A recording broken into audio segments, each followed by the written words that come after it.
چار چیزیں دیکھ کر عورت سے یا کسی لڑکی سے نکاح کرتے ہیں۔ آگے اللہ کے رسول ارشاد فرماتے ہیں اے میرے غلاموں یہ تو عام لوگوں کا رویہ ہے کہ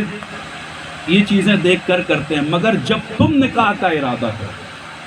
تو اپنا فوکس جو ہے وہ نہ حسن پہ دو نہ مال پہ دو، بلکہ فوکس دینا ہے تو کردار پہ دو کہ سیرت کیسی ہے، کریکٹر کیسا ہے۔ حسن اور مال پہ فوکس مت دو، کریکٹر پہ فوکس دو کہ کریکٹر کیسا ہے۔ اب بس اسی کو آپ سمجھ لیجئے، اس کے بعد انشاءاللہ گفتگو ختم اگر یہ بات آپ کو سمجھ آ گئی تو۔ اللہ کے رسول نے فرمایا نہ حسن دیکھو نہ مال دیکھو، دیکھنا ہے تو کردار دیکھو، کریکٹر دیکھو۔ حسن کی عمر لمبی نہیں ہوتی، عمر کے ساتھ چہرے پہ جھریاں پڑ جاتی ہیں۔ آج جو حسین ہے کل وہ غمگین ہو جاتا ہے، اور اگر فوکس حسن پہ ہو کہ حسن پہ فوکس ہے اور حسن کو دیکھ کر ہم دیوانے ہو گئے ہیں تو پھر ہماری دیوانگی تبھی تک باقی رہے گی جب تک چہرے پہ حسن باقی ہے۔ جس دن حسن ختم اس دن محبت ختم، جس دن حسن ختم اس دن پیار ختم، جس دن حسن ختم اس دن آپ کے رویے بدل جائیں گے، اور حسن باقی رہنے والی چیز نہیں۔ بڑے سے بڑے حسن والے آئے، بڑے سے بڑے حسین و جمیل لوگ اس دنیا میں آئے، مگر ہوا کیا؟ جس دن روح نکل گئی سارا حسن قبر کے اندر چلا گیا، ختم۔ اس لیے حضور نے فرمایا حسن پہ توجہ نہ دو، دوسری چیز مال پہ بھی توجہ نہ دو۔ ضروری نہیں کہ جو آج مالدار ہے وہ ہمیشہ مالدار ہی رہے گا، ہو سکتا ہے جس کے پاس آج مال ہو کل وہ سڑک پہ آ جائے، اور جو آج سڑک پہ ہے کل وہ محل میں چلا جائے۔ دونوں چیزیں پاسبل ہیں۔ مال آتا تو ہے مگر ہر کوئی بچا لے جائے اس کی کوئی گارنٹی نہیں ہے، اور اس کی بھی کوئی گارنٹی نہیں ہے کہ جو آج غریب ہے وہ کل تک غریب ہی رہے گا۔ پتہ نہیں اس کی محنت کب اللہ قبول کر لے، کب اسے مالدار کر لے۔ اور مال بھی نہ دیکھو، اور اگر مال جب فوکس ہوتا ہے نا تو مال دیکھ کر جب آپ مال کی لالچ میں شادی کرتے ہیں تو پھر میرے حضور ارشاد فرماتے ہیں حدیث پاک میں جو شخص کسی لڑکی سے اس کے ماں باپ کے مال کی وجہ سے نکاح کرتا ہے اللہ اسے فقیر کر دیتا ہے۔ جو مال کی لالچ میں نکاح کرتا اللہ اسے فقیر کر دیتا ہے۔ اور آج کل کے اس دور میں تو مال مت دیکھو، کیونکہ مالدار کو لے کر آؤ گے تو جب تک آپ ان کے کام میں کام کے رہو گے تب تک آپ گھر میں نظر آؤ گے، جس دن کام کے نہ رہو گے اس دن نیلے ڈرم میں نظر آؤ گے۔ اسی لیے مال کو مت دیکھو، حضور نے فرمایا نہ مال دیکھو نہ کردار نہ حسن دیکھو، کیونکہ حسن جو ہے وہ بھی ختم ہونے والی چیز ہے، کردار جو ہے مال جو ہے وہ بھی ختم ہونے والی چیز ہے، مگر جو کریکٹر ہوتا ہے کردار ہوتا ہے یہ ختم نہیں ہوتا۔ آدمی مر جائے اللہ اس کا کردار اس کی اولاد میں پہنچا دیتا ہے، اس کے کردار کی جھلک اس کی اولاد میں ڈال دی جاتی ہے۔ اگر کریکٹر اچھا ہو تو پھر اولاد اچھی ہوتی ہے، کریکٹر اچھا ہو تو پھر اولاد نیک ہوتی ہے۔ دیکھیں ایسے سمجھیں، ایک شخص ہے جو بڑھاپے کے عالم میں بیٹھا ہوا، اس کے بچوں نے بڑی بڑی کامیابیاں حاصل کری اور وہ اپنی کامیابیوں کا جشن منا رہے ہیں اپنے باپ کے سامنے، تو باپ جشن دیکھ کر خوش ہوا، اور خوشی ہونے کے بعد اس نے اپنے بچوں سے کہا میرے بچوں یہ جو کچھ تم نے حاصل کیا ہے نا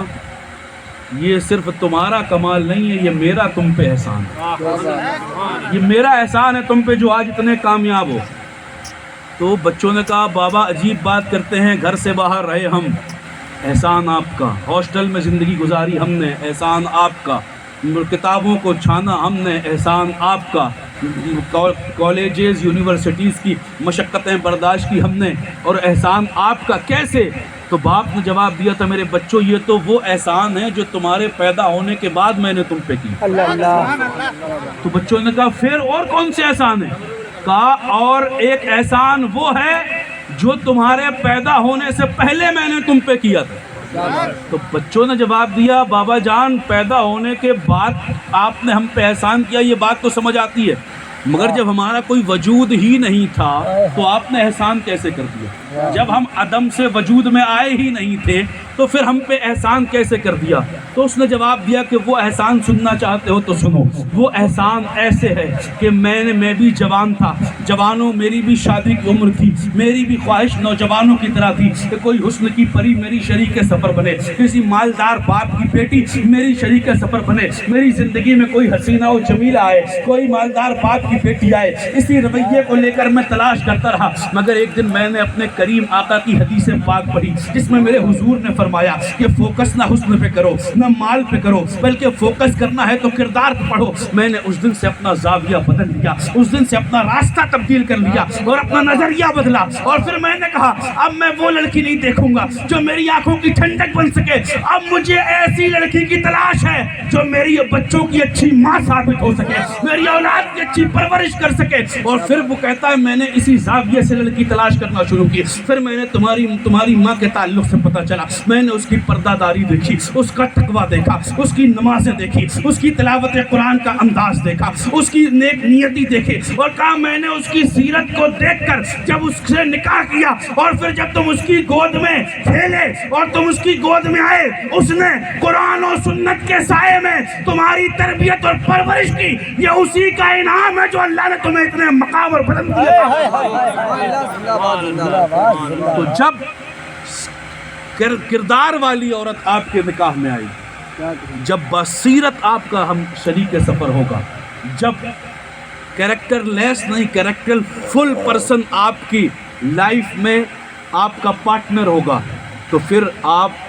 کی زندگی کے جو مراحل ہوں گے وہ آسانی کے ساتھ آگے بڑھتے ہوئے نظر آئیں گے۔ اس لیے سوچنے